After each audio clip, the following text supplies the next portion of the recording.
Ladies and gentlemen, we shall begin the Annual Awards Day 2019 with the recital of Kirat.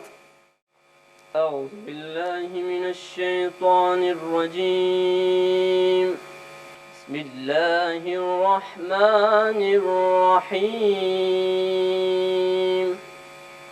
يا أيها الناس إنا خلقناكم من ذكر وأنثى إنا خلقناكم من ذكر وأنثى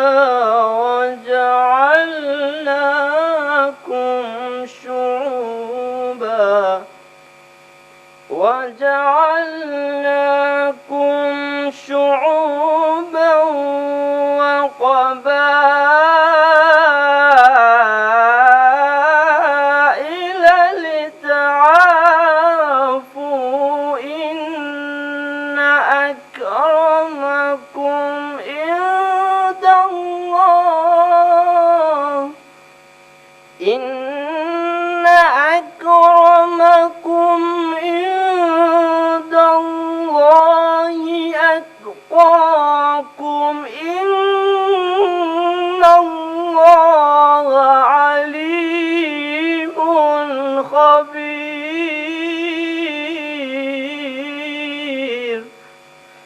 إن أكرمكم عند الله أتقاكم إن الله عليم خبير صدق الله العظيم. I seek refuge in Allah from Shaitan, the rejected one. In the name of Allah, the most gracious, the most merciful. O mankind, we have created you from a male and a female, and made you into nations and tribes, that you may know one another. Verily, the most honorable of you with Allah is that believer who has at-taqwa. Verily, God is all-knowing, all-aware. Allah the Greatest says the truth. Jazakumullah khair. Ladies and gentlemen, please rise for the national anthem, followed by the school song.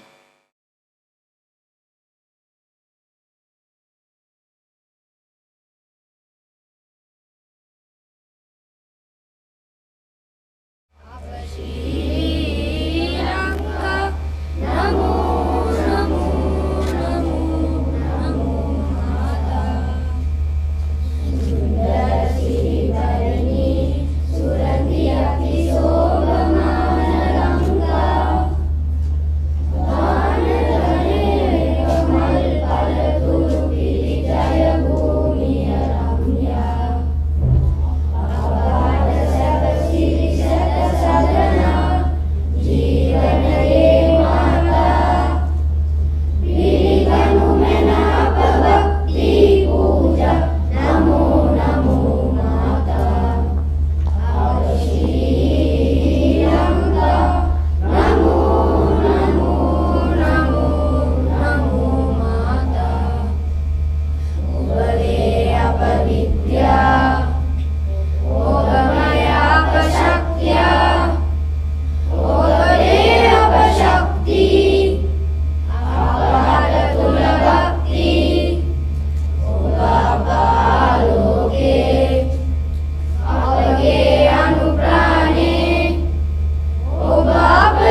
standing for the Amal National Pledge, which is unique to our school.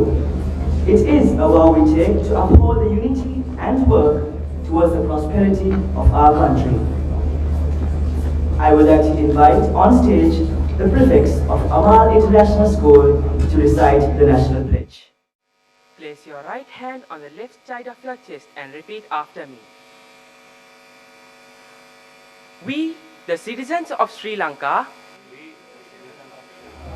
pledge ourselves as one united people,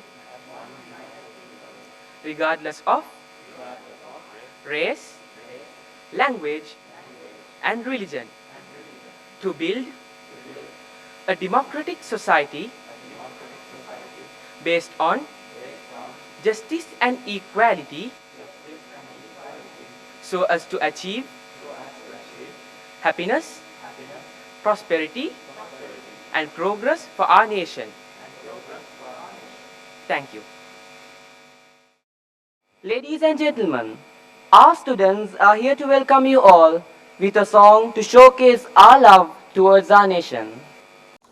උදැසනක් වේවා මේ අපේ මව්බිමයි අපි අපේ ලක්වැසියන්ට ආදරය කරමු ජාතියට සමගිය ඇති කර එකමුතුකමින් රට දියුණු කරමු එයට අපි සියලු දෙනා එකතු වෙමු ස්තුතියි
Jazakallah khair, brothers, for that delightful performance. Now, I have the pleasure of calling on stage the principal of Amal International School, Mr. M. Shazali, to deliver the Awards Day report for the year 2019. Bismillahir Rahmanir Rahim. In the name of Allah, the most gracious, the most merciful. Our chief guest for the day, Dr. Thara Dimel, former secretary to the Ministry of Education and Higher Education, an advisor to the President. We are waiting the arrival of our guest of honor, Honorable Faiz Mustafa, the President Council. There is a special guest with us, Professor Dr. Mukram Makin, respected chairman and the members of the board of directors, president and the members of the Center for Islamic Studies, our mother body, members of the Old Boys and Parents Forum, respected principals of the invited schools, our vice principals, sectional heads, heads of departments, parents, and my dear Amalians. Assalamu alaikum wa rahmatullahi wa barakatuhu. Okay, very happy morning to all of you. We are in the 29th year of academic journey of Amal International School. Amal has been imparting the notable service of providing education in English medium since 1991. Since its inception, Amal has been determined to provide value-based education. Amal International School follows the national curriculum. However, we do have made some additions in our system so as to ensure that the students do get proper moral guidance. The subject named GEM, General Ethics and Moral, is integrated with the curriculum at Amal with the idea of our present chairman. And the students are taught these values from primary to junior grades.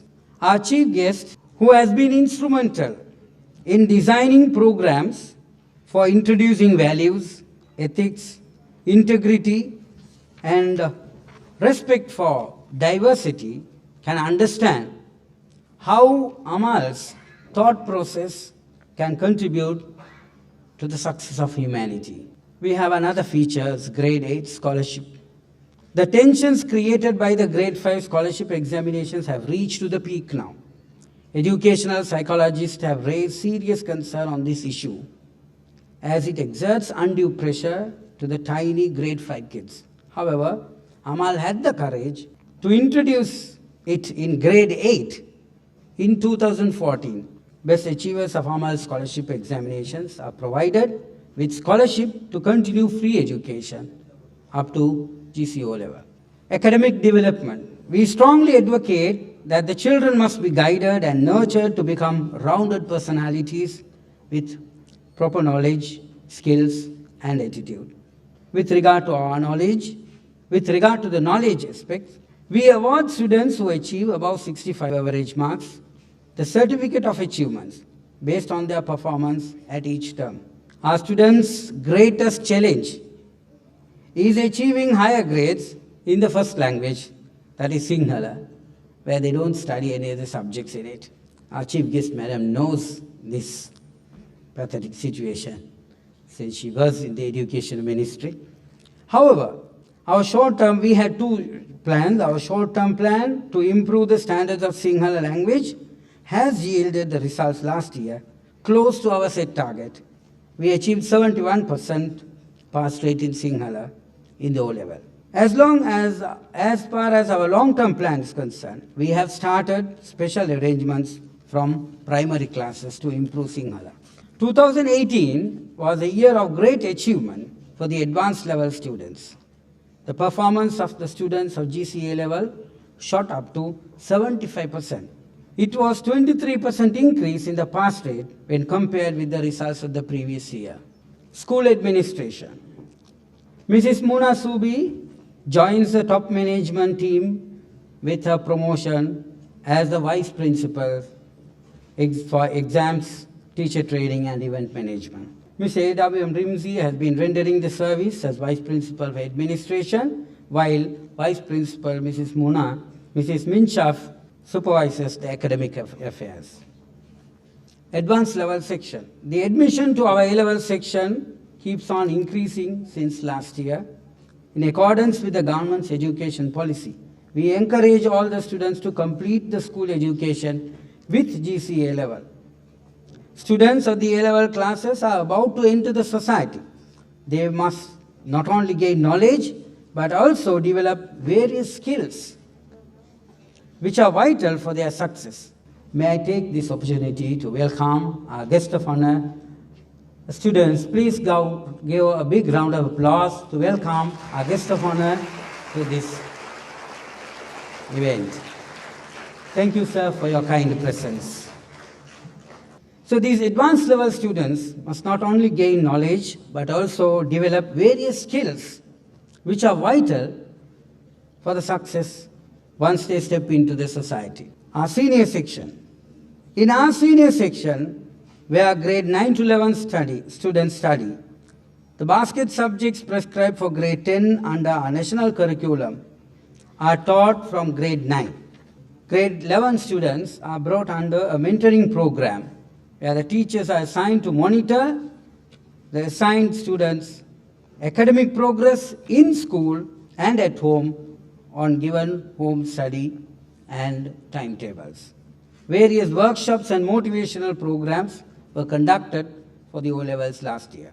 Performance of the Amal grade 8 scholarship students is the main focus of the junior section. 8 students who topped the list of the successful performers of the exams were awarded scholarship last year. Mrs. Azmila Arifdeen, who has been serving at the school for the past 10 years, was recently appointed as the sectional head.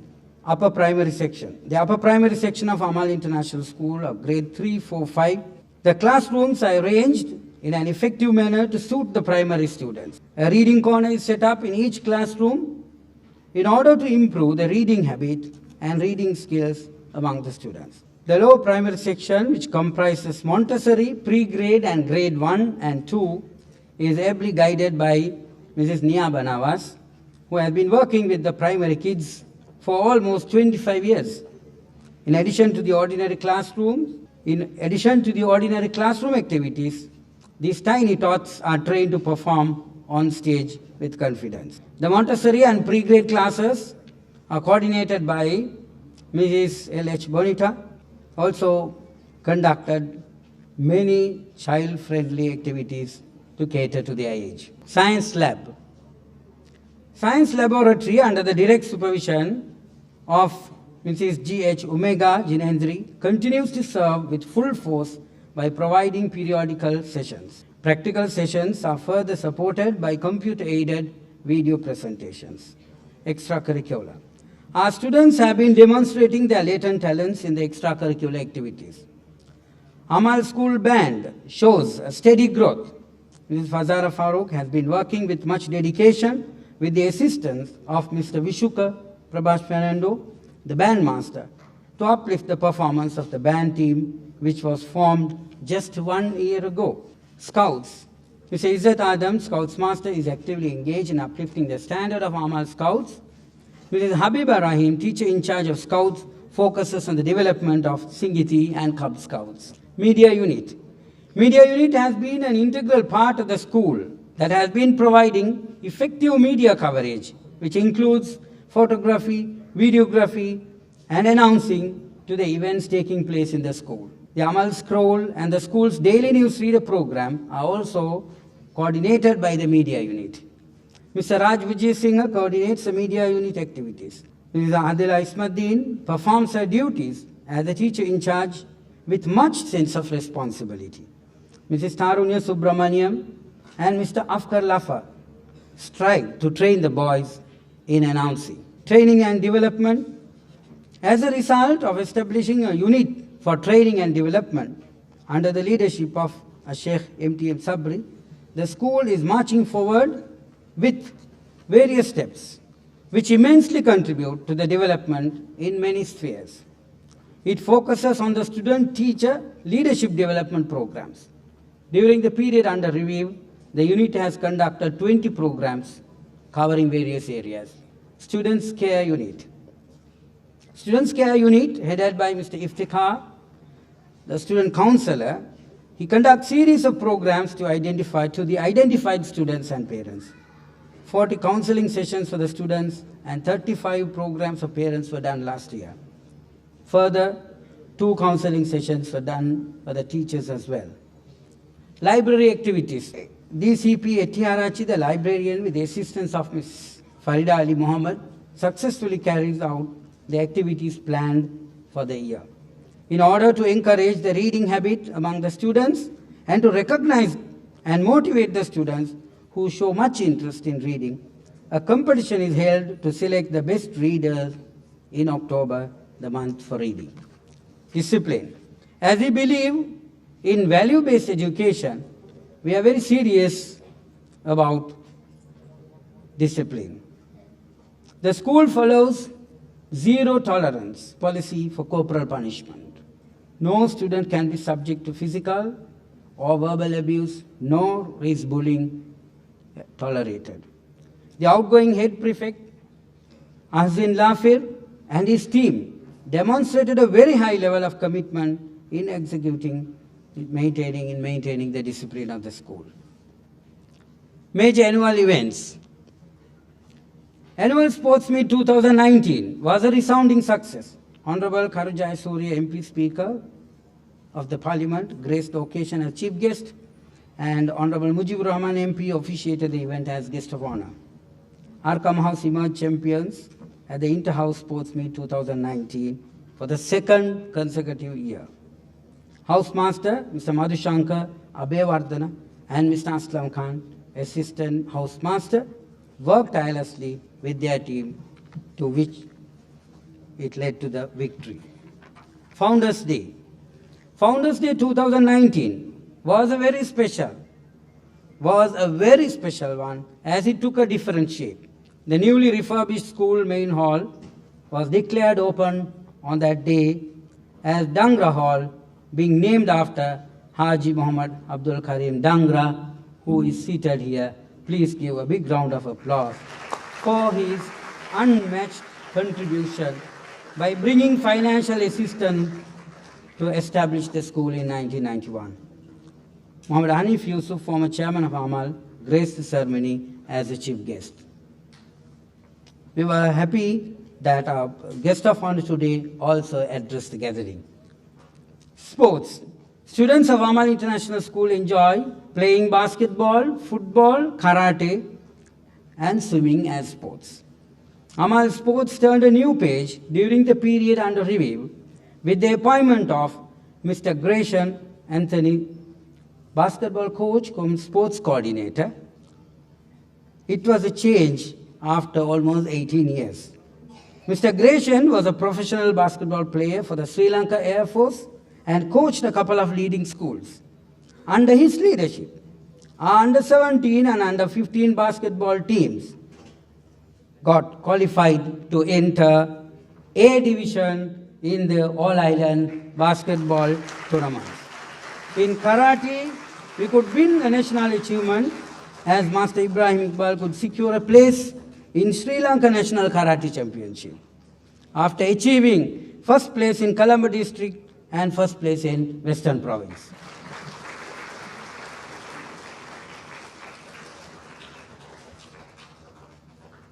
Let us now spend a few minutes to express our heartfelt gratitude to all those who extended their support to make this journey a successful one. Dr. Thara Dimel, the chief guest for the day. Ma'am, we are indeed grateful to you for gracing this occasion amidst your busy schedule. Mr. Faiz Mustafa, the President Council, Founder Chairman, a guest of honor for the day.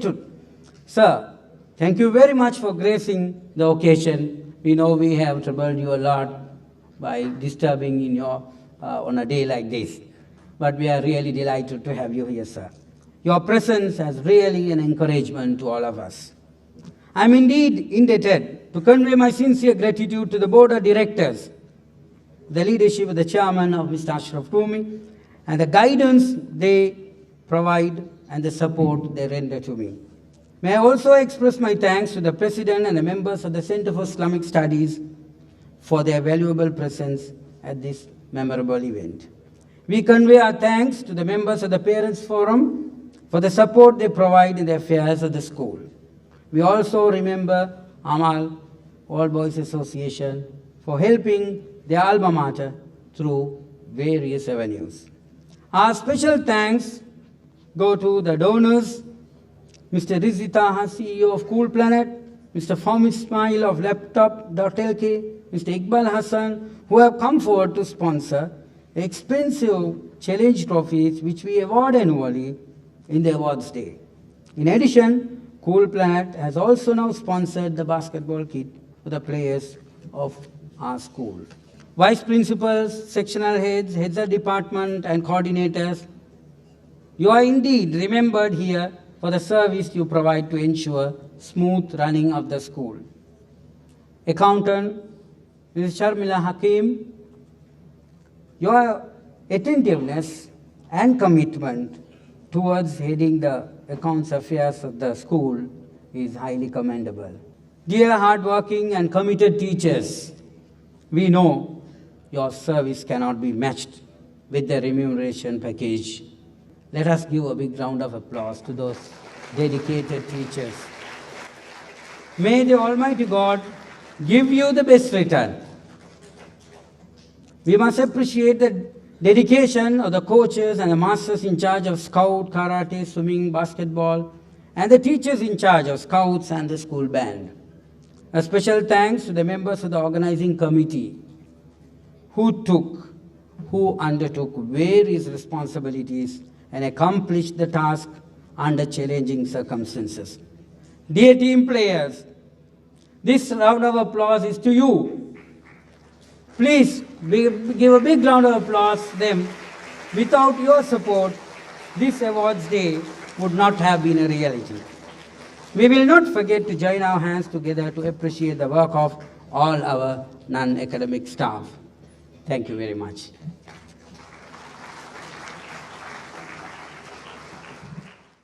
Thank you, sir. Now I have the pleasure of inviting the chairman of the board of directors, Mr. Ashraf Rumi, to address the gathering. Bismillahirrahmanirrahim. In the name of God, the most gracious, the most merciful. Good morning, everybody. Aibovan Vanakkam and Assalamu Alaikum. Have we placed our education system right? If not, where have we gone wrong?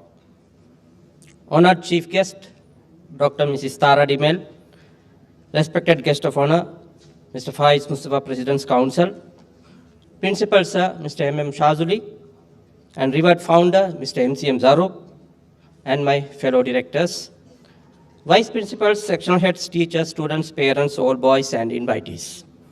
I take pleasure in welcoming all of you to the awards day for the year 2018 of Amal International School being held today. Amal International School was founded at a time when the English medium in local schools were done away with. The founders realized that there was a thirst for English education and hence started this school with the objective of providing English education to the poor and middle class people in Colombo under the local curriculum. Amal grew steadily, initially with 32 students in 1991, and now it has grown to 1,200 within 29 years of its existence.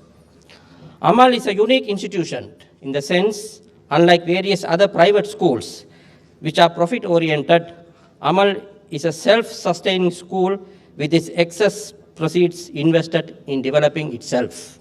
Its board of directors are volunteers, having a passion for social work and aiming at developing a generation of men worthy of highest deeds to serve the country in every sphere of modern life. The school's motto, enter to learn, depart to serve, gives the above message in clear terms. We are living in a delicate situation in the country at a time when we are questioned on the way we dress, what we eat, where we learn, and how we live. It all emerged after the April 21 Easter attacks, for which the Muslim community as a whole is not responsible. Whilst we condemn the violence, we wish to express our deepest sympathies to all those families who lost their loved ones and express our solidarity with those who are living in mourning since then. This opens our minds to the question which I posed above. Have we placed our education system right? If not, where have we gone wrong? Have we properly integrated from younger age? Does our school system segregate us? Are questions that we have to find answers. Madam Chief Guest, I remember very many years ago when you were at the helm of the education sector in this country. There emerged an idea of amity schools, where all communities shall be equally represented in one school. That concept never saw light of the day. Is it not the proper time to give effect to that thinking? I leave it to you, madam, to share your thoughts in this respect. As I said, Amal is a unique school. While studying the school as usual, we have slightly deviated from the conservative type to a pragmatic type of school to suit the current situation. Amal does not call itself a Muslim school, since admission is open to all sections of the society, though great emphasis is given to Islamic values and traditions, considering the nature of the student population.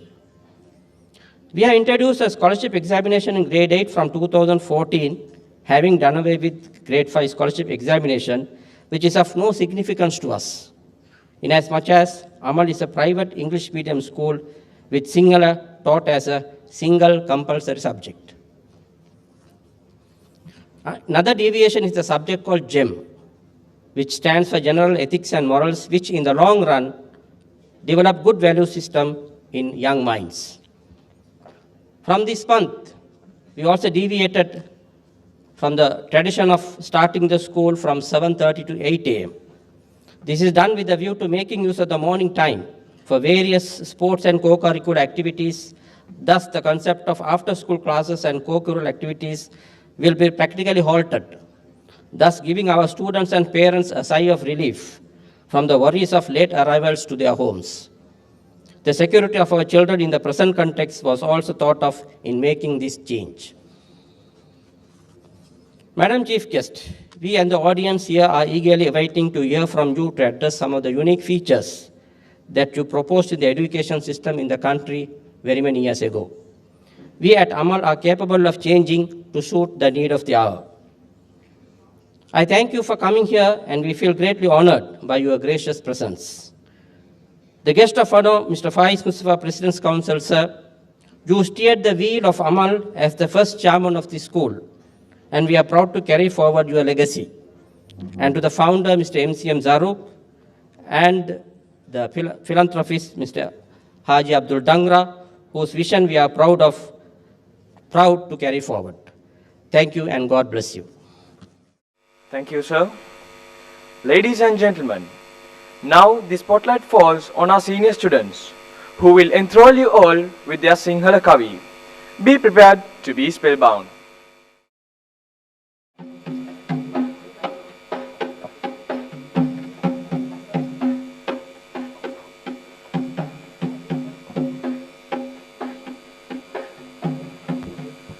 Sadia.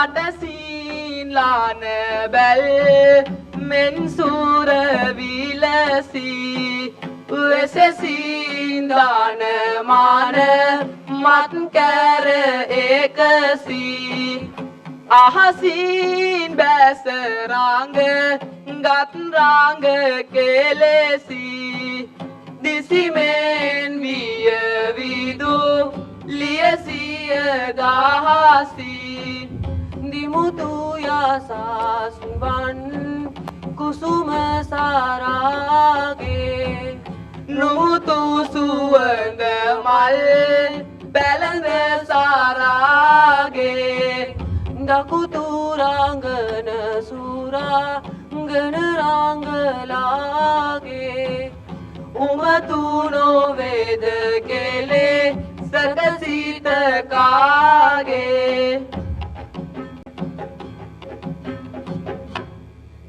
රූරසේ අන්දි නාලෙසේ අත් ලෙලදිරි දූලිය පබා රන් රසෙක් වන ලෙසි නාද රූපා තව තබා කම්පසේ දෙන සැරලෙසේ දෙස බල බලානෙතාගින් සබා මම් කෙසේ පව සම්මෙසේ වල සුරලඳුන් දුන් රංග සුබා ගසට කෙටුම ගස මුල පෑයුමෙන් දැනේ මිනිහා නොමිනිහා යන කඩිසරෙන් දැනේ අමුතු බක්දීම තැල්ලුමෙන් දැනේ ආනාහිය පානා අඳහැරෙන් දැනේ එක්ුණදාට උක්දණ්ඩේ පැණිසේමා වෙන්නුනදාට යක් දෙබරේ වදසේමා ගොසින් ගොසින් කටුවන්තේ අගසේමා ඉදින් ලදේ කරවිලතින් බටුසේමා අඳුරු කරුවලේ පඳුරට මුවා වෙලා විදුලි එළිය දැක ගිනි උලදියේ හෙලා අනුන්ලියන් දැක තමලියට තලතලා දුවන මුවන් දැක නොද මණ්ඩෙලුව පලා දුවන මුවන් දැක නොද මණ්ඩෙලුව පලා දුවන මුවන් දැක නොද මණ්ඩෙලුව පලා දුවන මුවන් දැක නොද මණ්ඩෙලුව පලා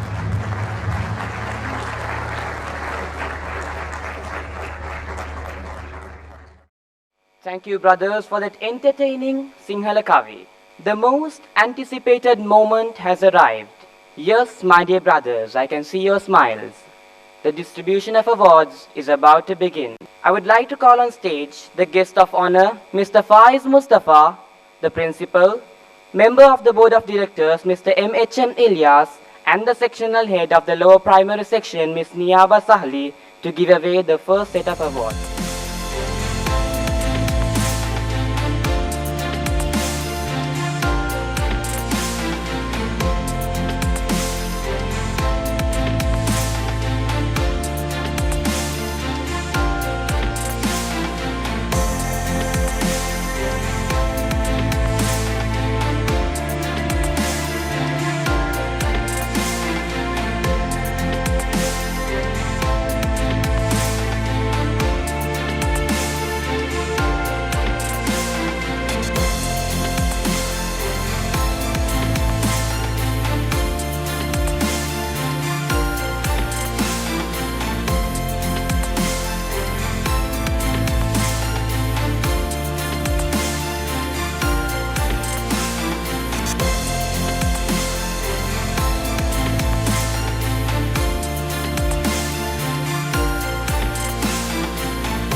And now, it's the time to witness a humorous play called We Don't Pay, performed by our senior students. Let us indulge in this aesthetic experience.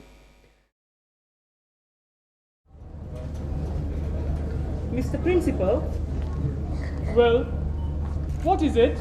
a man, sir, outside. He wants to see you. I receive parents only during school hours. The particular office time is mentioned on the notice board. Tell him that. Yes, sir, yes, sir. But it isn't a parent, sir. A pupil? I don't think so. He has a beard. Not a parent, not a pupil. What is he? He told me I should just say Peter. What does he look like? Stupid? Intelligent? Fairly intelligent, I'd say, sir. Good. Then he's not a school inspector. Show him in. Yes, sir.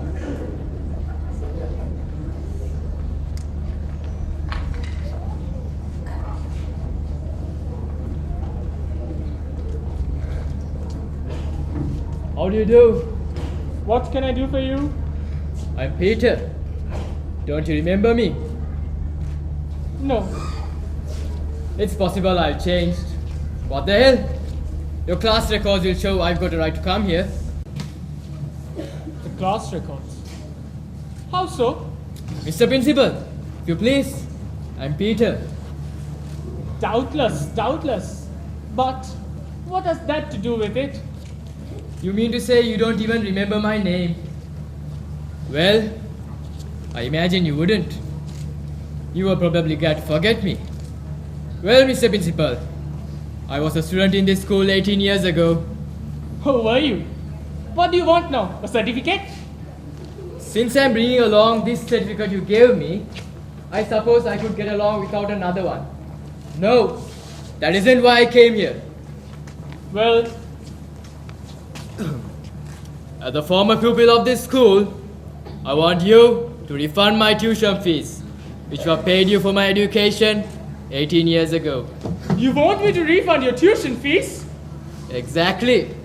The tuition fees. If I were a rich man, I'd tell you to keep them, so far as I'm concerned. But what the hell? I'm not a rich man, and I need the money. I'm not sure I understand. Damn it! I want my tuition fees back. Is that plain enough? Why do you want it back? Because I didn't get my money's worth. That's why. This certificate just says I got an education. Well, I didn't. I didn't learn anything, and I want my money back. But look here. I don't understand it at all. I've never heard of anything like it. What an absurd idea! Absurd, is it? It's a good idea.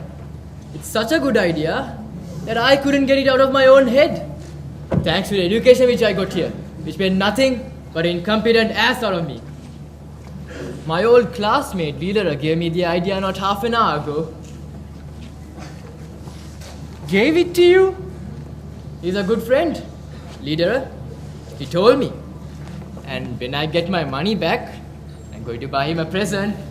You are not really serious, are you? I was never more serious in my life. Treat me wrong here, I'll go straight to the Minister of Education and complain about you. You took my money and you taught me nothing. Now, I'm not good for anything. And I can't do the things I should have learned in school. You're mad. My dear sir, Mr. Peter, please go away quietly, and I'll think over the matter after you're gone. No. You don't get rid of me so easy. I'll go when everything's been settled. I was given the instruction here in exchange for money so that I may be able to do something. But I can't do anything because I was taught so badly. Anybody can see I ought to have my money back. What makes you think you can't do anything? Everybody thinks so. If I get a job, I can't keep it. Give me an examination and tell me what I ought to do. Calling the masters and let them say. What a distressing business. How unfortunate. You really want an examination? Yes, I have a right to take one. What an unusual case. I shall have to consult my staff. I shall have to call for a conference. Will you wait in the waiting room and give me a few minutes? Yes, be quick. I've got no time to waste.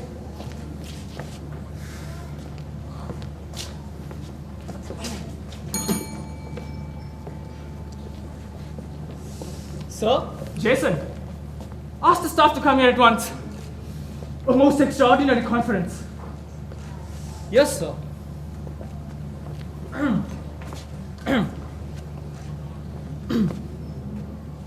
Gentlemen, I've asked you to come here on account of a most unusual state of affairs. It is unprecedented.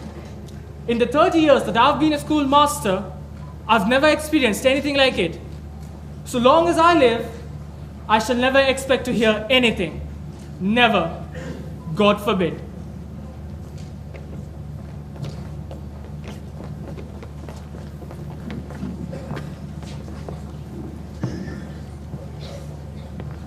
Gentlemen, I've asked you to come here on account of the most unusual state of affairs. Sit down, gentlemen. I shall open the conference. It is unprecedented, incredible, and fantastic.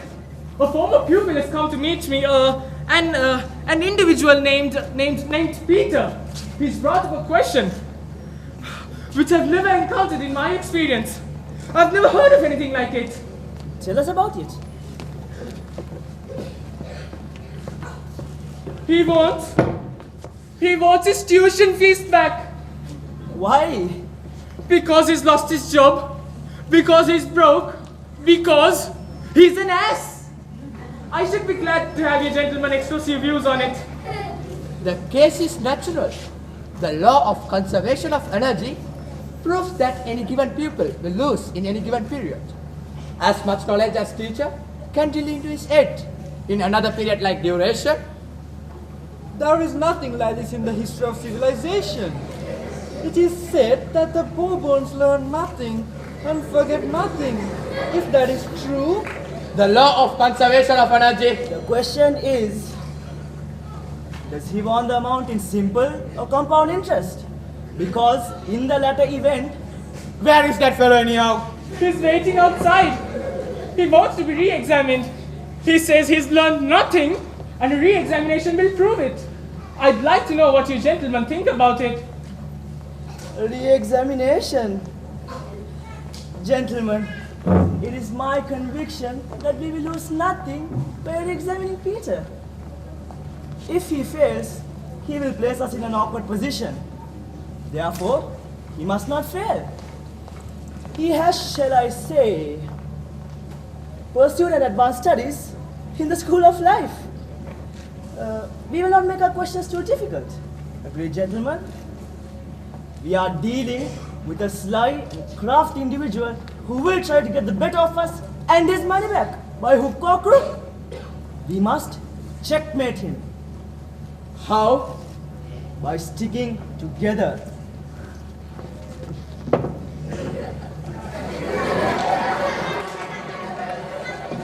The objective is to prevent him from failing.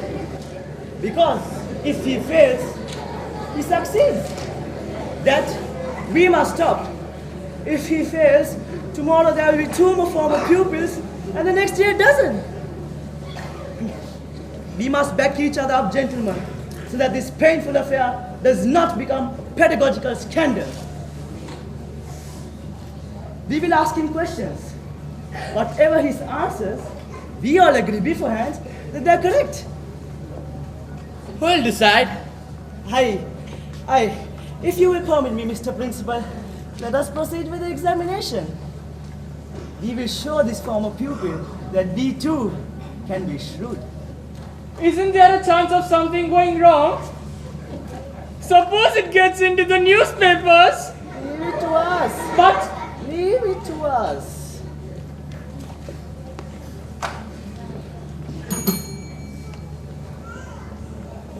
Sir, Jason, show in Mr. Peter. Okay, sir.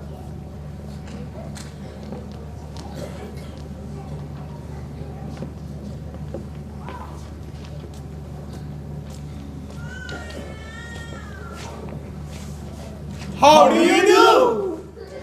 Who the hell are you? Sit down, you loafers. How dare you? Please, sit down, you loafers. My dear sir, the greeting you have just given us shows that you understand the patriarchal manners which we impress upon everybody in this institution. Exactly as in the days of the medieval humanists. Teachers and pupils here are on a footing of perfect equality. You have shown us in a most tactful way that you approve of our customs. That is good of you. And I am sure that my colleagues here will all agree that the pupil Peter who appears before us for the examination need not to be examined in what pertains to gentle manliness. Instead, we waive the examination in that subject and mark him an excellent. Quite right, quite right.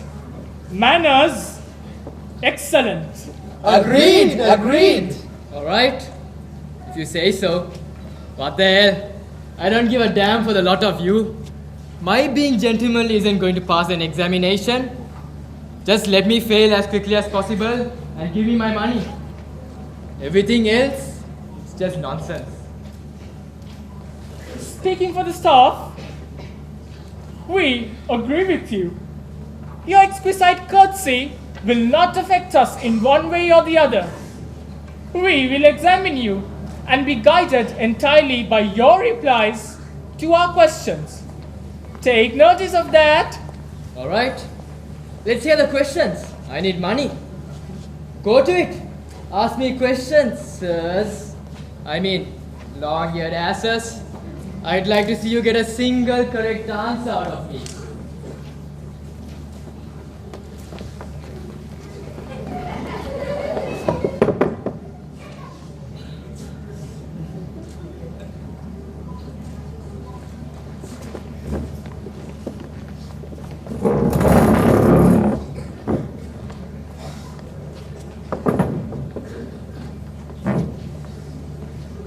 The examination will begin.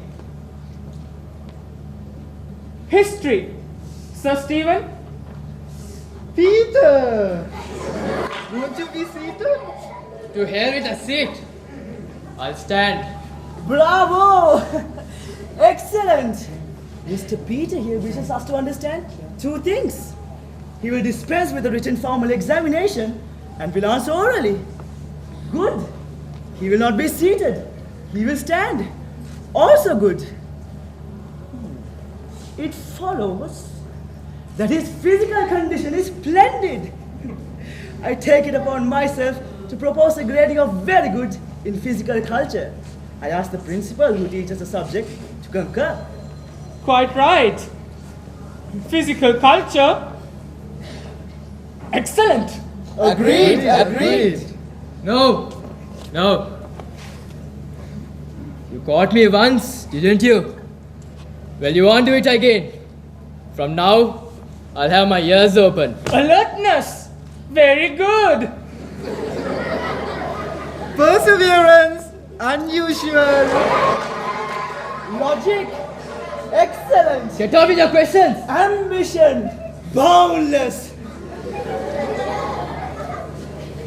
Yes. Just a minute. What's the matter, Stephen? Aren't you prepared? A moment. Oh, you can't think of a question that's easy enough. You are always a numbskull. Candidate, answer this question. How long did the 30 years war last? I mean to say, I don't know. Oh, come on, darling. I'm sure you know. Give me the answer.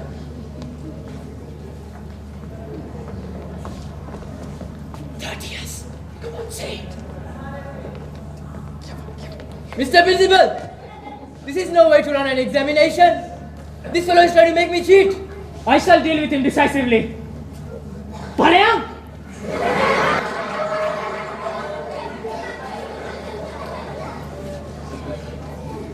How long did the 30 years war last? Was that your question? Yes. I know. Exactly 7 meters. 7 meters. It's possible I'm wrong, and if I am, I fail.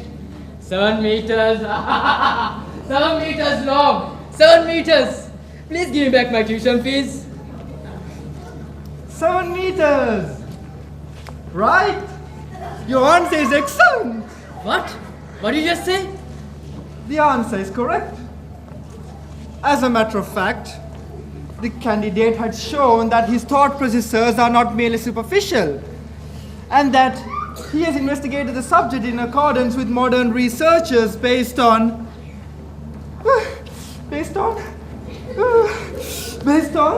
Relativity. Of course. The quantum theory, Planck, Einstein.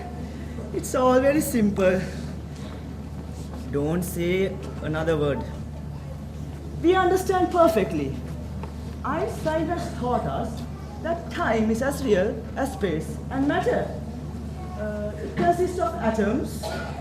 It may be synthesized into a unified whole and may be measured like anything else. If we reduce the mass system to a unit, a year may be represented by a meter, or 7 years by 7 meters. We may even assert that the 30 Years' War lasted 7 years only because the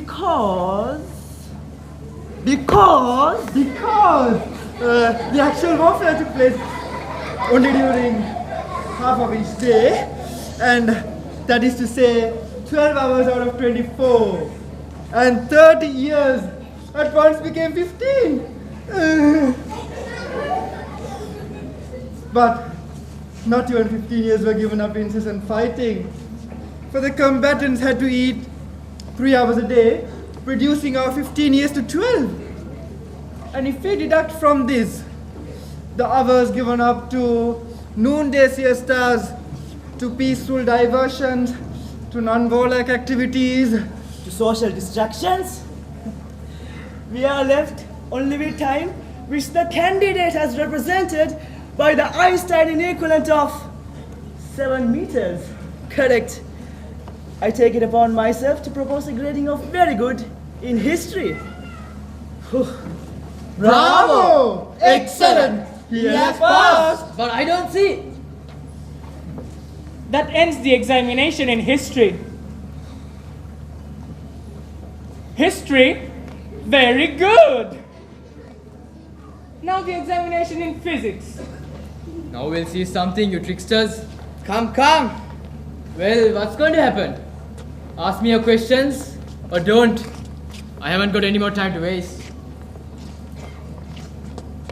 Oh, now I remember you. Do you know what we used to call you behind your back? We called you cannibal because you're always chewing your thumb, just as you're doing now. That's what we called you. And by the way, do you remember the time you tripped and fell flat in the corridor? Do you know who tied strings from across desk to desk so you do that? I did it. You? Don't get excited, little man. Ask me a hard question instead. Bluff me. Very kind of you. Kind of. And now, tell me, Mr. Peter, do clocks in church really become smaller as you move away from them? Or do they merely appear to become smaller because of an optical illusion? What an absolute rot. How should I know? Whenever I walk away from clocks, they get larger. Invariably, if I wanted to get smaller, I turn round and walk straight up to them, and they're not small at all. In a word, therefore, in a word, therefore, you give me a pain in the neck. You're an ass. That's my answer. is that your answer? Good. It's correct. A difficult answer, but a most brilliant one. I'll explain. That is to say, I'll explain. That is looking so sad. Therefore, I have got it. What have you got, you whiskered baboon? I have got it. And the answer is right. Why is the look of the so sad? Because we all are the victims of illusions. But what illusion can affect the extremely primitive apperceptive power of an ass? Obviously, the illusion of the senses. For the ass lacks imagination, and this must be none other than optical illusion. Since the ass likes us, the object becomes smaller as we move away from them. The candidate has given us the most excellent answer by calling our attention to an animal whose whole expression is melancholy because his senses are deceptive. Or, to put it in another way, the apparent decrease in size of an object, in this case, a clock, is to be ascribed to be an optical illusion. The answer was correct. I certify, therefore, the candidate may be given very good in physics. Physics? Very good! Bravo! Excellent! You was passed! I protest. Now, the examination in geography. Just look at him, the old hypocrite. How are you anyhow, nitwit? I beg your pardon? My name used to be in our class book, didn't it? You all reprobate. You just wait, I'll fix you all right. Tell me, candidate. I'll tell you. Oh, how I used to hate you 18 years ago. Please tell me what city of the same name is the capital of the German province of Brunswick. What a dumb question. The answer is part of the question. Isn't it? And the answer? What is it? Same. Of course, that's the answer. If the name of the city is same, then the name of the city is same, right? If it isn't, I fail. And you, give me back my tuition fees. The answer is correct. The name of the city is same. Gentlemen, the candidate shows exceptional knowledge of the history of the city Brunswick. There is a legend that once as the Emperor Barboza... What? Who? Barboza, when he was riding into the city, he met a young, pleasant girl who was wanting a bun and whose mouth was full. He called out to her, "God bless you. What's the name of this city?" And the pleasant girl answered, "Same to you, sir." Then she stopped because her mouth was full. And the emperor laughed and said, "Ho ho! So the name of the city is same?" And for many years thereafter, he never referred to Brunswick except by the title. The answer is excellent. The candidate is entitled to a grade of excellent in geography.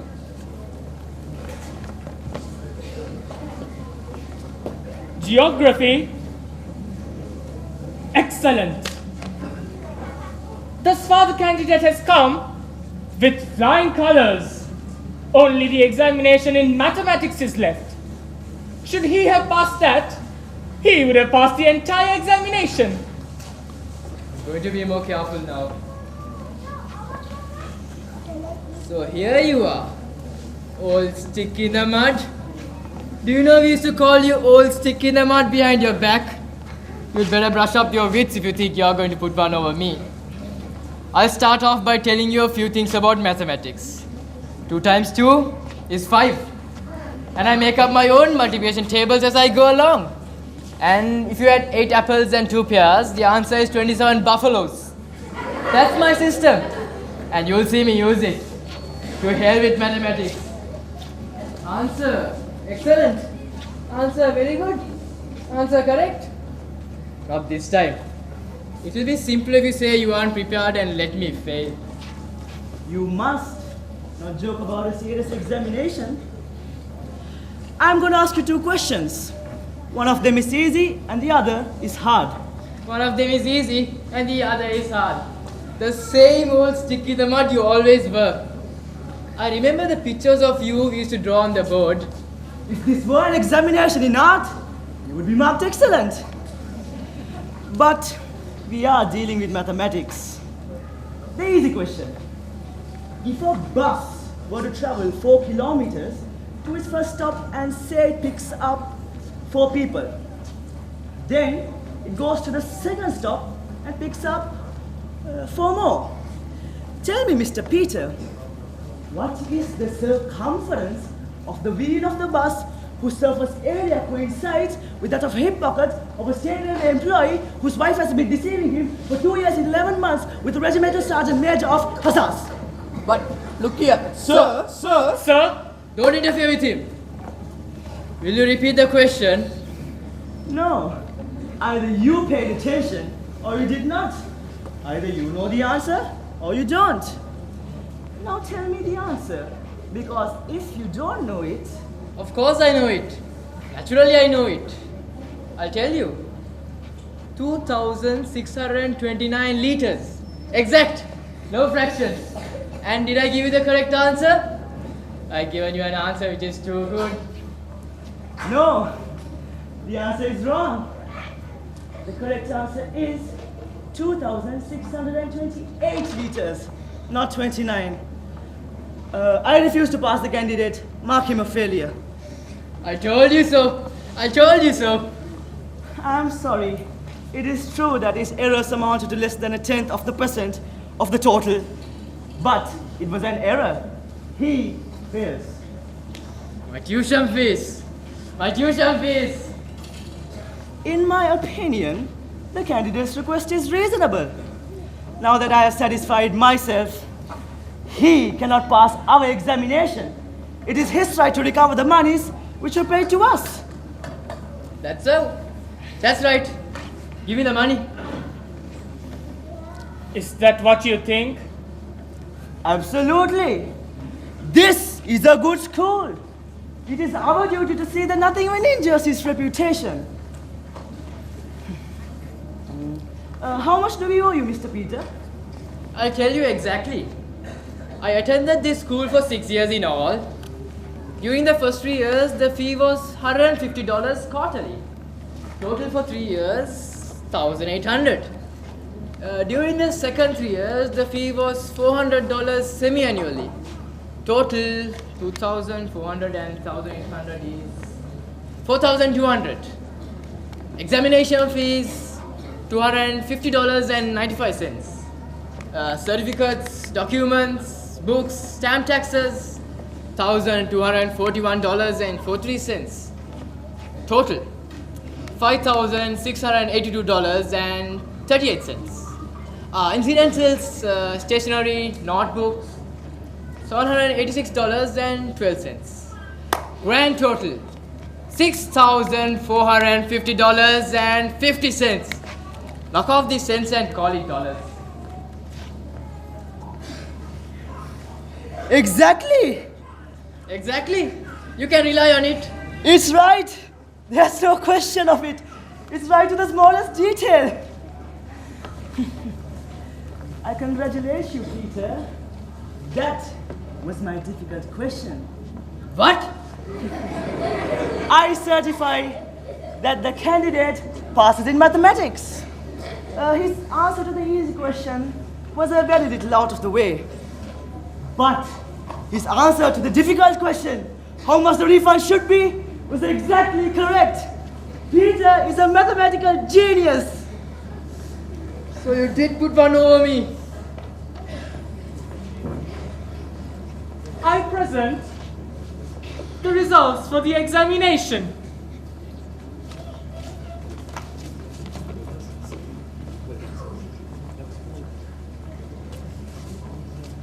Hey!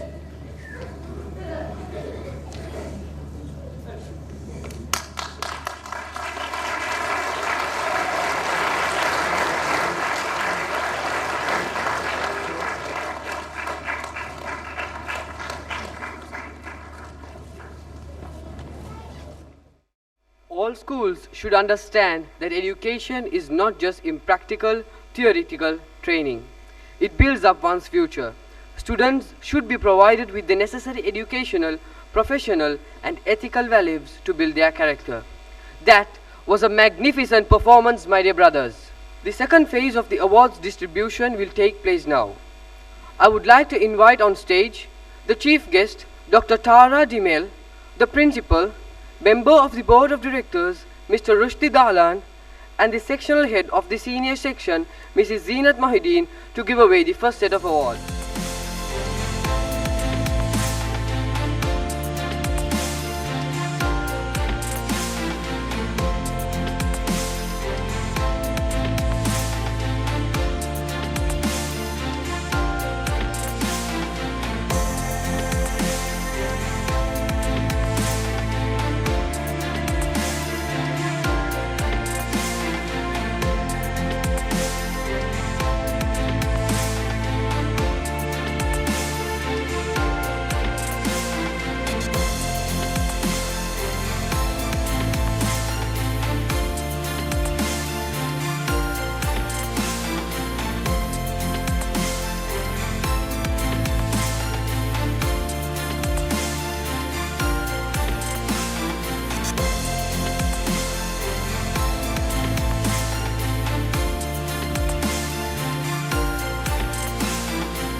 Ladies and gentlemen, our students will now amaze you all with a beautiful qasida.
Now I would like to invite on stage the guest of honor for the Awards Day ceremony, Mr. Faiz Mustafa, to address the gathering. Bismillah ar-Rahman ar-Rahim. In the name of Allah, the most beneficent, the most merciful. Assalamu alaikum. May the peace and blessings of Almighty Allah be with you. Aibuang,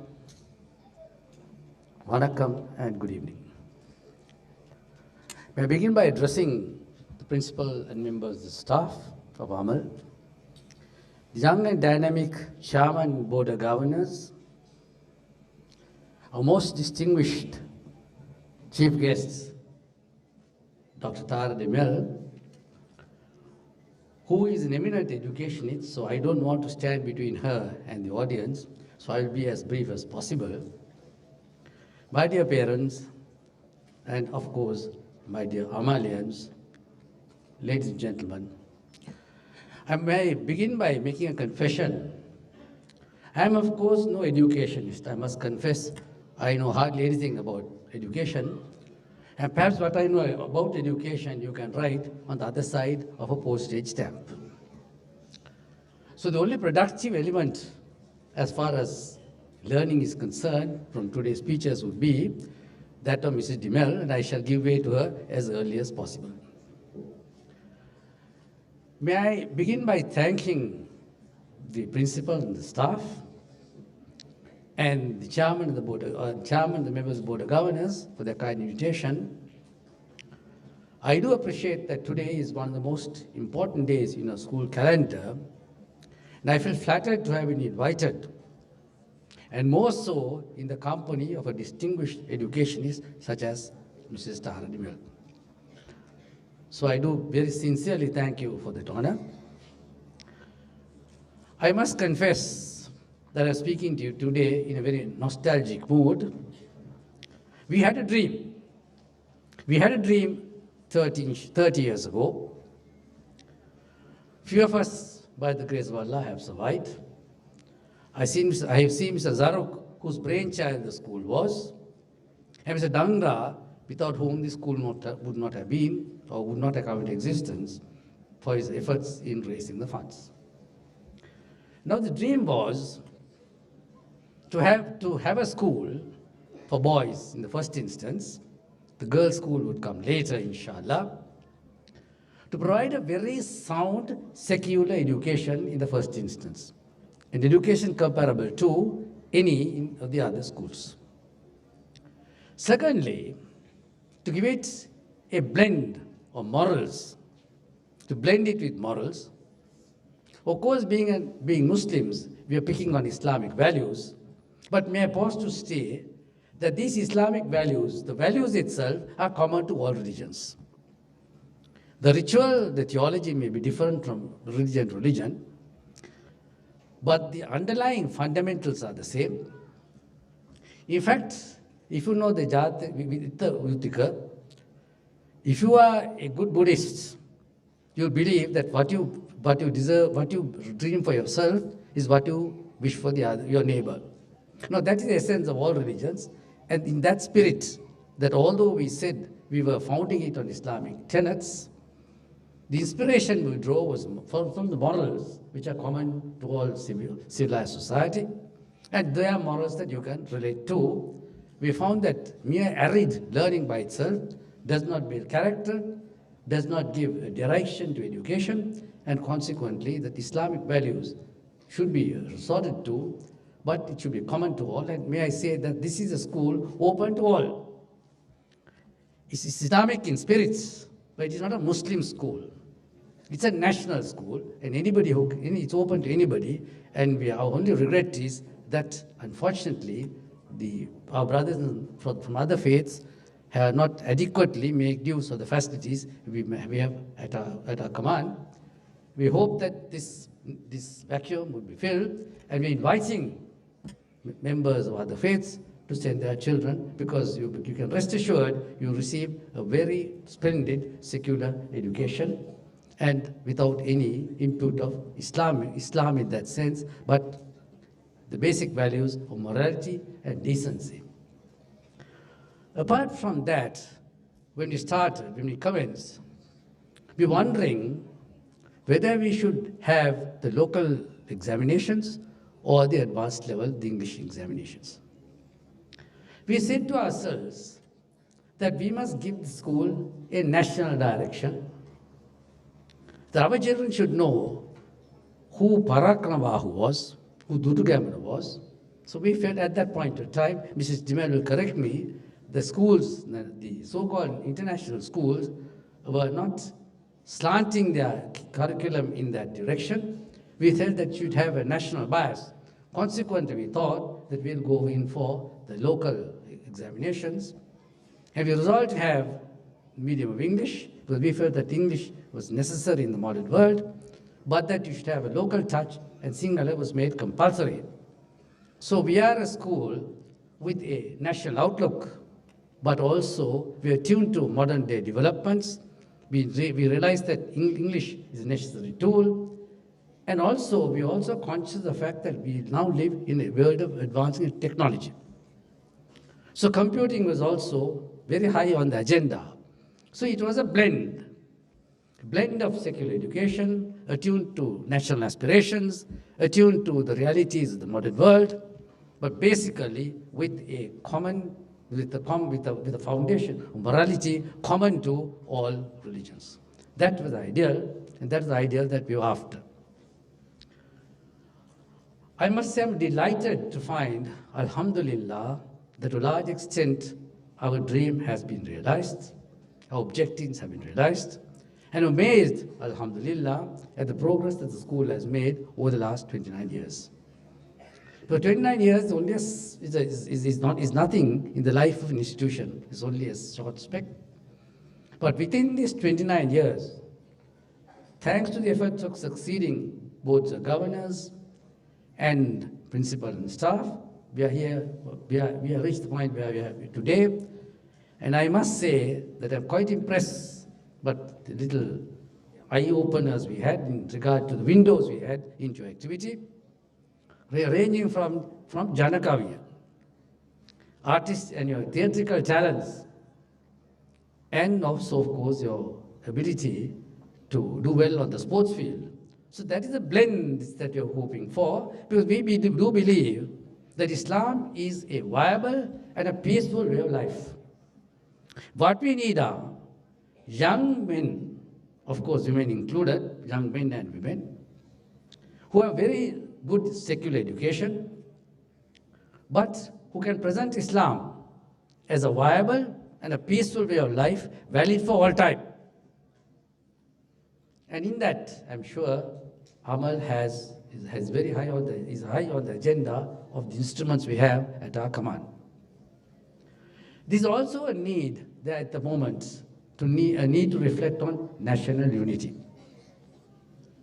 Unfortunately, we've lived through a 30-year-old war, come out of it, and now we are faced with communalism, both among the communities and sometimes intra-communal as well.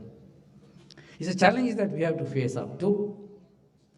Let us now focus on those issues that are common to us and not on the issues that divide us.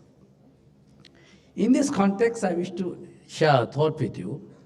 You must realize that Islam has no habitat, it has no domain, it has no residence, it is universal. Let us look at our fellow Muslims in Thailand. They do not even have Arabic names. So let us not Arabize Islam. Give it an indigenous habitat. And as far as possible, let us not emphasize on external appearance of identity. Islam is in the heart. It's in your belief. It's in your practice. But externally, we don't need manifestations which distance ourselves from the others. I'm not saying for a moment, I'm not advocating assimilation. I'm visualizing a situation in which you feel comfortable with your culture, and your neighbor also feels comfortable with your culture. So let us not offend these sensibilities by having these external manifestations which take us away from the mainstream of mainstream life in Sri Lanka. So with these words, may I close? Because as I told you, today is a day of surprises. I didn't know that I had to speak to you today. It's coming straight from my heart. I have no prepared text. So I do like you look forward to the contribution of our honored chief guest, eminent chief guest. But may I pray that Amal will go from strength to strength, and the Almighty will bless Sri Lanka. Jazakallah khairan. Thank you. Thank you, sir. Our chief guest for the awards day ceremony, Dr. Sara Dimel, who is a senior lecturer in physiology at the Faculty of Medicine in the University of Colombo. Since 2016, she has been instrumental in designing programs for introducing non-religious, secular mindfulness, based initiative for introducing values, ethics, integrity, and respect for diversity. She is also a member of the consultative group of Mindfulness Initiative UK. Madam, I have great pleasure in inviting you on stage to address the gathering.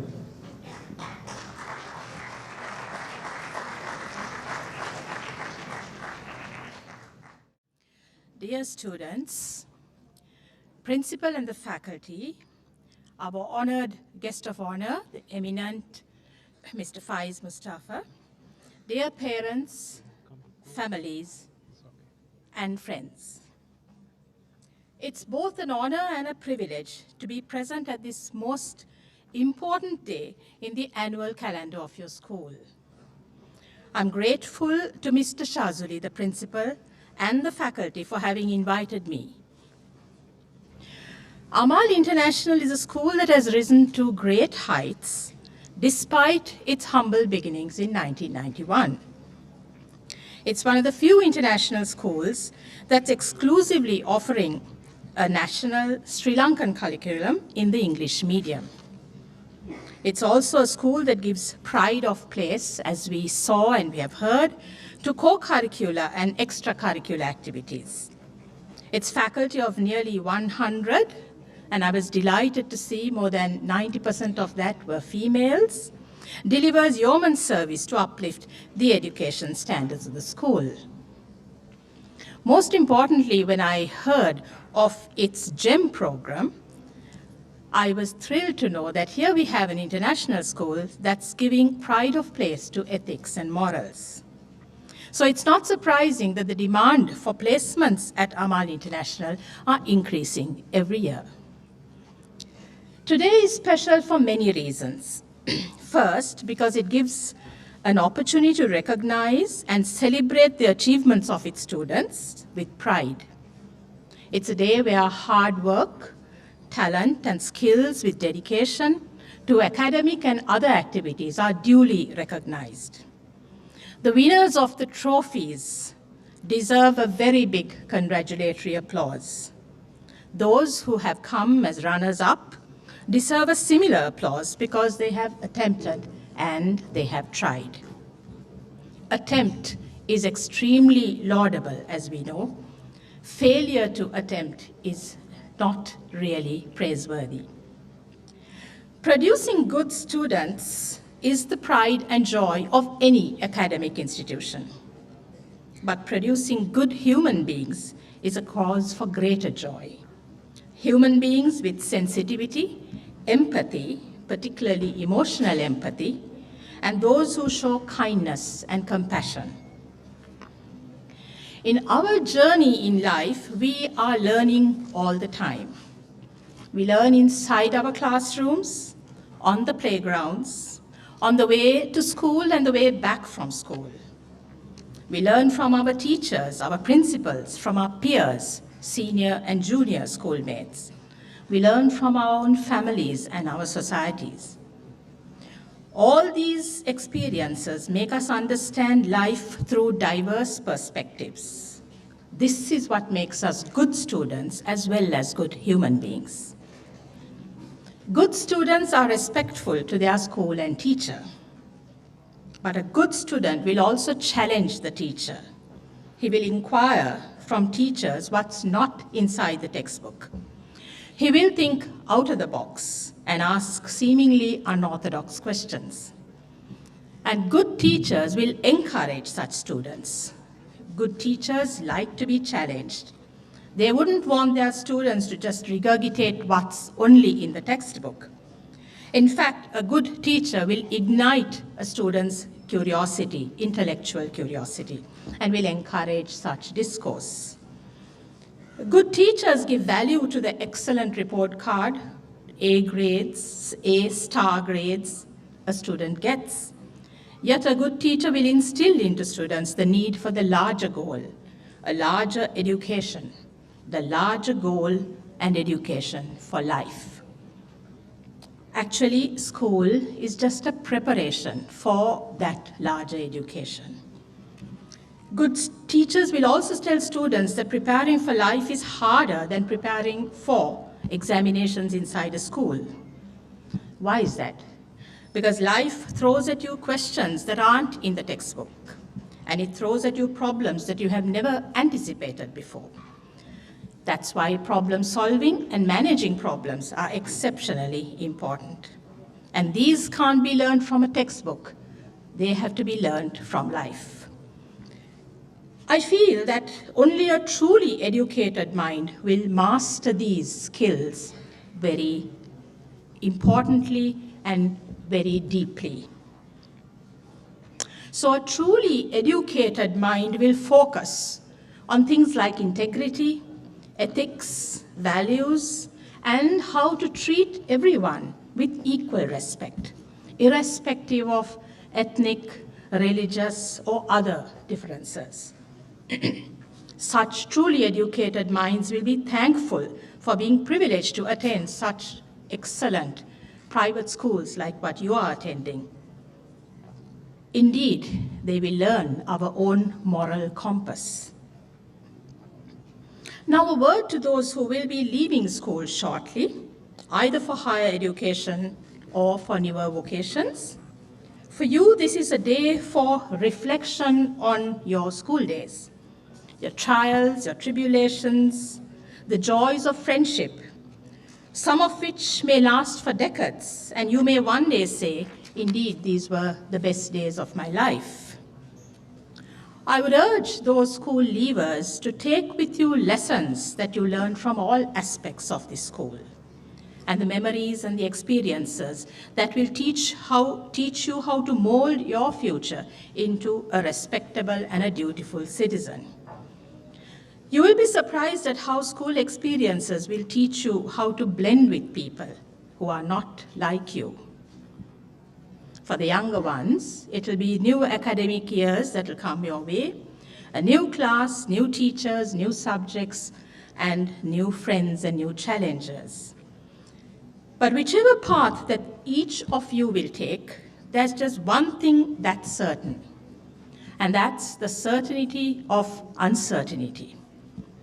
What I mean is that every plan we make, every ambition we have, may not yield anticipated results. Our expectations can let us down.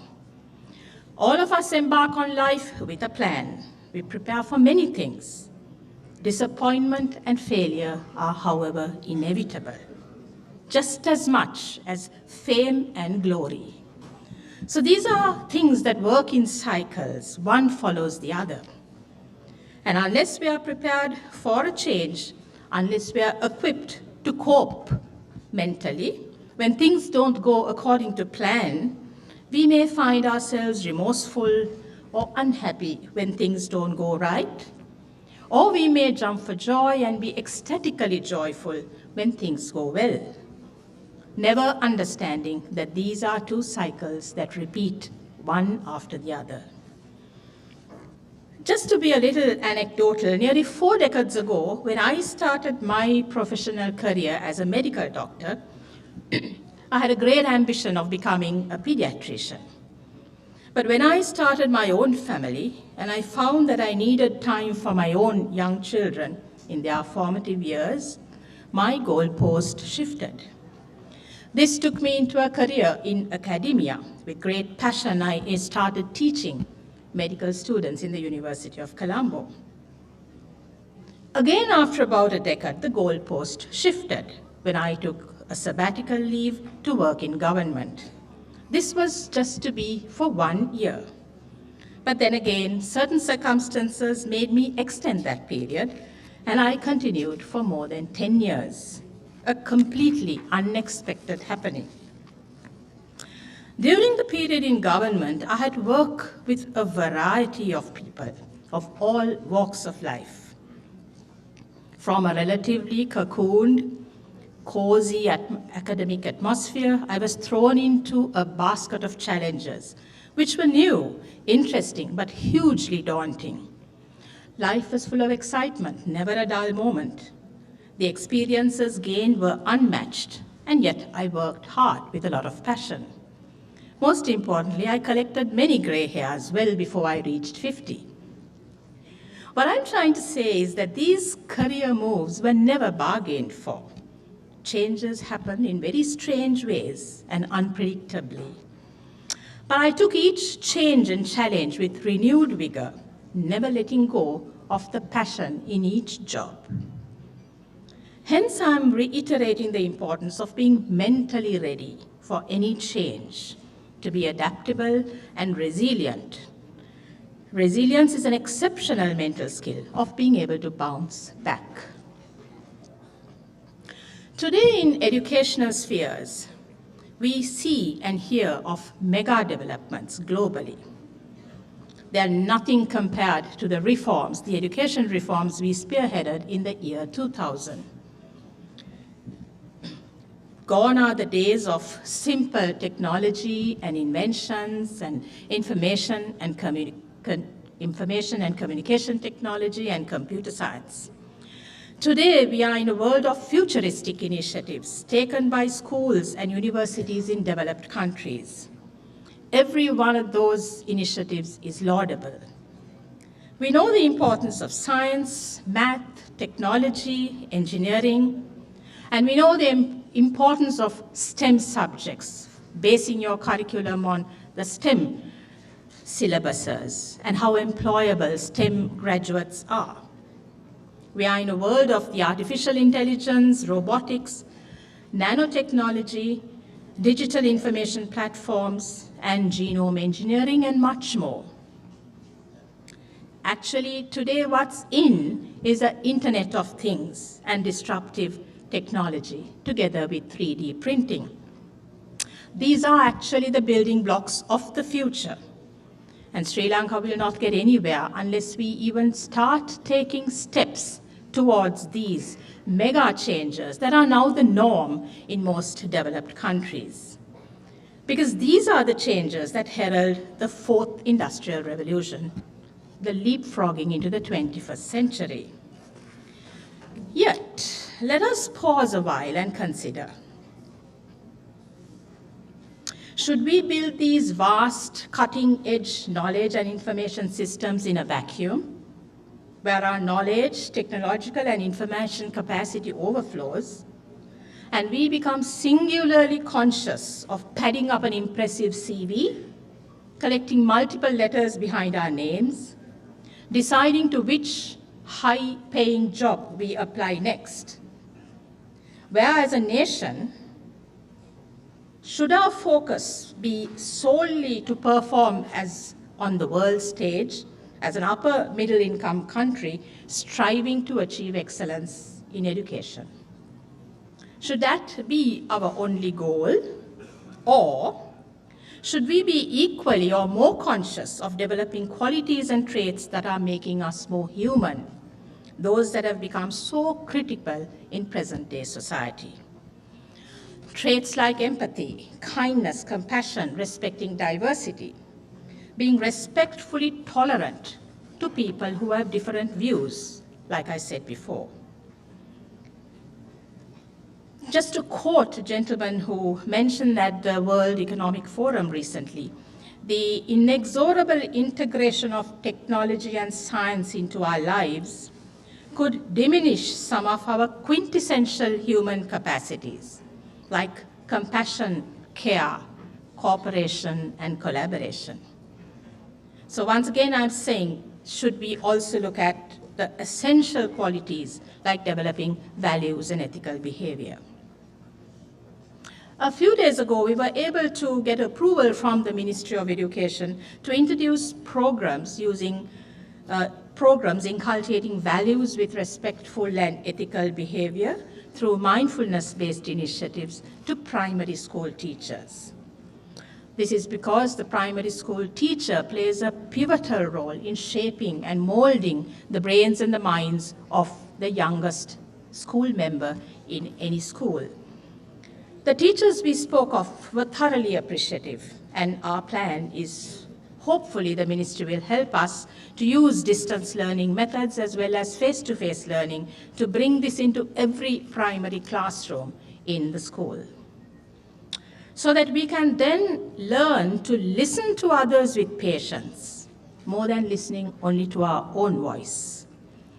if we can respect others' feelings and opinions, I'm sure we will pause before imposing our views only. We will judge less and accept more. I'm sure we will allow space for healthy dialogue in harmony and reason, and our speech and actions will be less combative, less aggressive, less hurtful.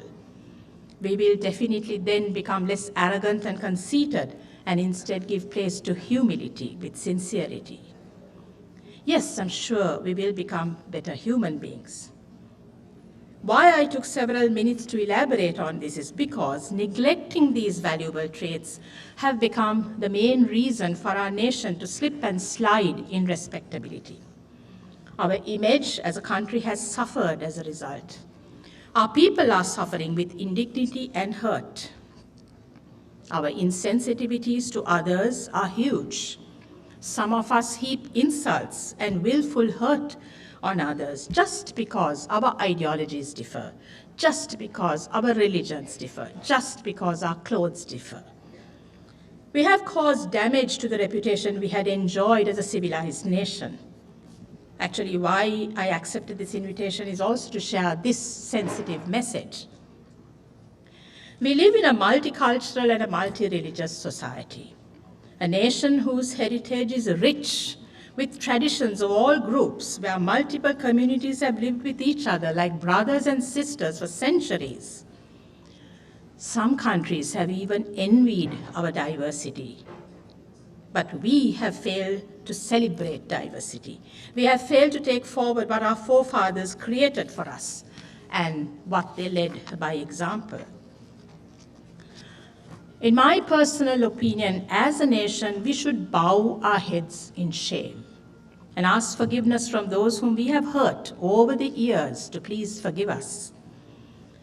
It is relevant to say all this at an awards ceremony like today, where so many students, young and adolescent, are present, because you all are part of the future generation on which we older folk can place some amount of hope and expectation. You all don't carry the stigmas that our generation does, the stigma of discrimination, disrespect, and hurtful behavior. Each one of you can contribute towards making a change inside your classroom, your school, your lecture hall, or university that you will attend. A change in your own home, in your family, in your society. Indeed, you can be one of a collective group of architects who will make the change that we all want to see. Recent events in Sri Lanka have made young people feel despondent and despair. I urge you to bear up with this period with patience and tolerance, because every storm will pass. Nothing lasts forever. You all in this hallowed educational institute can be a spark that will light up many generations of students and their teachers. In fact, you all may become role models in building a student population that will be exemplary. Like I said, those with that quintessential human capacity. So before I leave you, I'd just like you to consider taking home some messages. Like to be hopeful and determined in whatever challenge you may face. Never succumb and contribute towards negativity. Always keep a smile on your face, because with a smile with hope and belief comes creativity. Be a team player. Never let down your team at any cost. It could be in your school, in your class, in your playing field, or working in an office. Peer pressure. Avoid succumbing to peer pressure, because it can be for habits that can be destructive or addictive, or for actions that can lead you into trouble. Be humble and simple. The higher your achievements, the simpler you should become. Always be patient, willing to listen to anyone, because we can learn so much from anyone. Never shirk your responsibilities. Accept them to the full and to the best of your ability. As I mentioned at the outset, life will never be a bed of roses. And the beauty of understanding the thorns within is what will make you all exceptional people. I wish you a wonderful year ahead and the very best in every dream you wish to pursue. Thank you very much.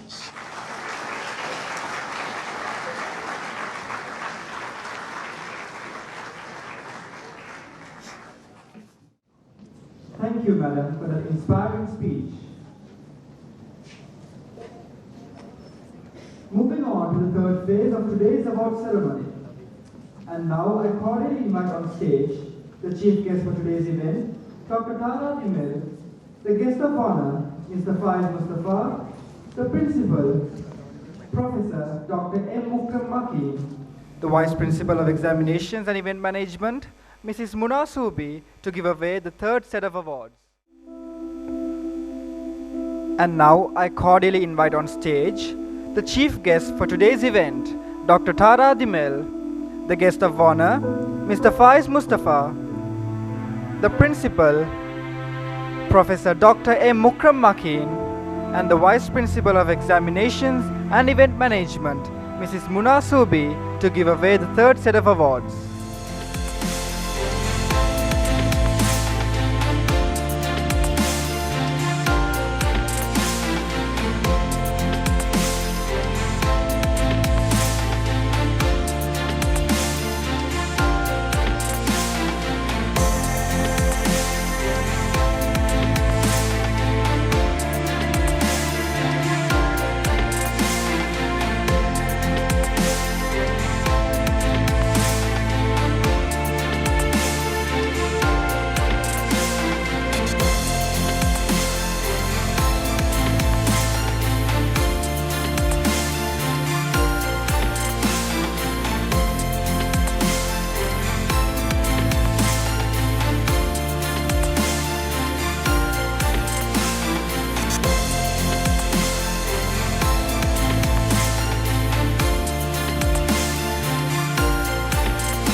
Tara Dimel, guest of honor Mr. Faiz Mustafa, our most esteemed special invitees, Principal Sir, Chairman Sir, members of the Board of Directors, Vice Principals, sectional heads, teachers, parents, my fellow prefects, and my beloved Amalian brothers.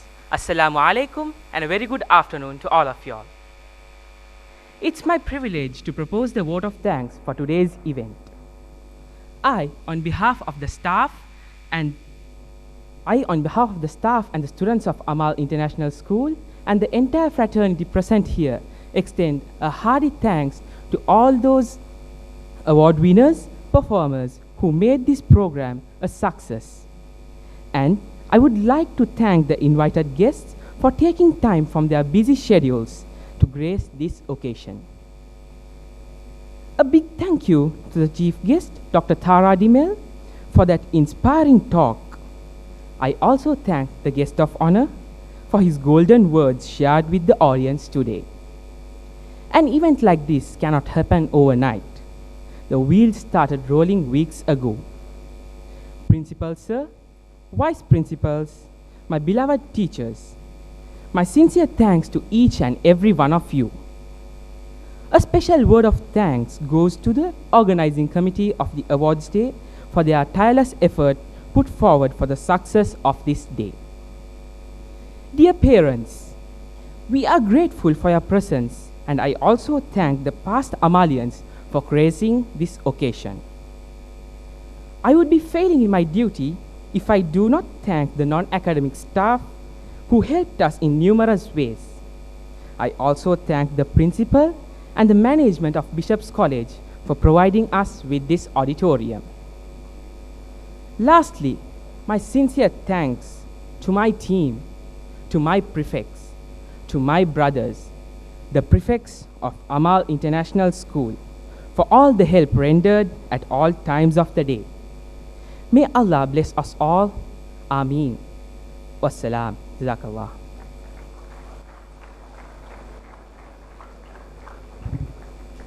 Thank you, Master Ashfaq Ahmed. All good things come to an end. Ladies and gentlemen, we shall conclude the awards day ceremony with the recital of Qiraat. I beg your pardon, with the recital of Dua and Salawat. سبحانك اللهم وبحمدك أشهد أن لا إله إلا أنت أستغفرك وأتوب إليك. صلى الله على محمد صلى الله عليه وسلم صلى الله على محمد صلى الله عليه وسلم صلى الله على محمد يا ربي صلي وسلم. Assalamu alaikum. Wishing you all a wonderful day ahead. We are the host for today. I am Asif Jalaldin. I am Ibrahim Iqbal. I am Usman Nazli. I am Shafraz Faisal. I am Atiq Mutalif. And I am Junaid Nazir. Thank you.